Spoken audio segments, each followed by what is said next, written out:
become an empowered patient. It's very important to understand that the patients can't sit around hoping or wanting or even expecting Washington to fix this, because Washington, to fix it, they have to give up power. They're not going to do that unless we, the patients, 84 million Americans, have to say, hey, I want that $27,000. I earned it, okay? I want it, and I want to put it in an HSA, and I want to control my money. And I want to go shop for whatever doctor I want. I don't want to have the doctor that the health plan says I have to have, or it takes me 6 months to get my hernia repair, or etc. Unless we do that, we take control. And then we're talking about at the ballot box. I'm not talking about a revolution here. I'm talking about we, the patients, demand these things that are in the book. And that's why the title was very important. Become an empowered. We have to empower ourselves. We do not have to, we can't hope and ask for federal politicians to be nice and give up the money that all of their henchmen bureaucrats are getting and let us have our money. We have to demand it. This may sound off topic, but this makes me want to say, when you have the opportunity, get out and vote. That is not off topic. That is so on topic. We have to stop looking for somebody else, an expert, me, to fix healthcare. We, the patients, have to say, oh, I understand. I need my medical freedom, which I have been denied ever since third-party payment, because medical freedom means I choose my care.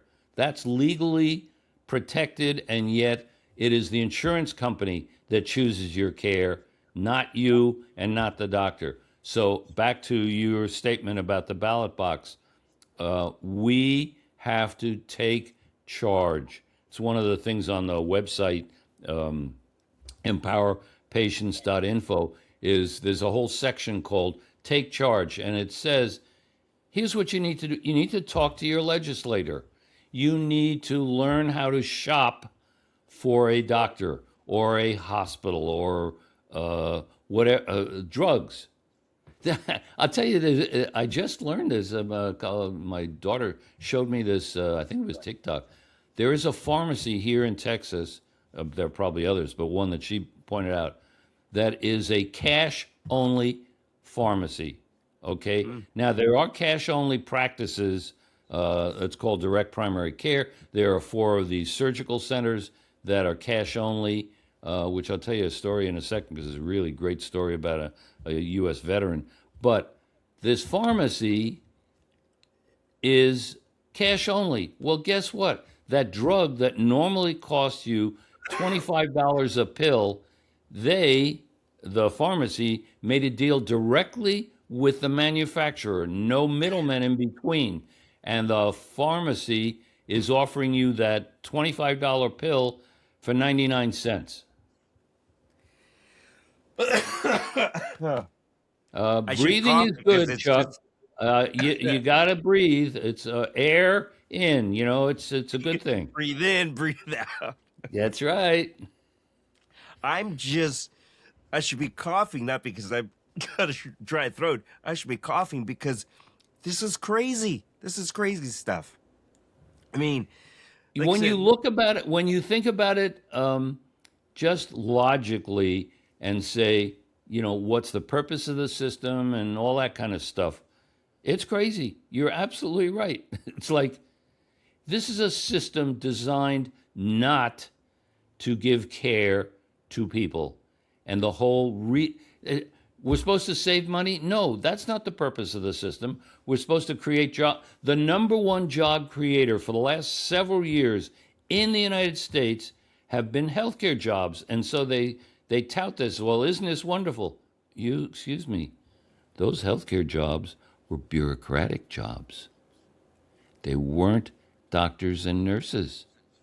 So more and more money is going away from patient care to overhead bureaucracy, corporate profit, the process.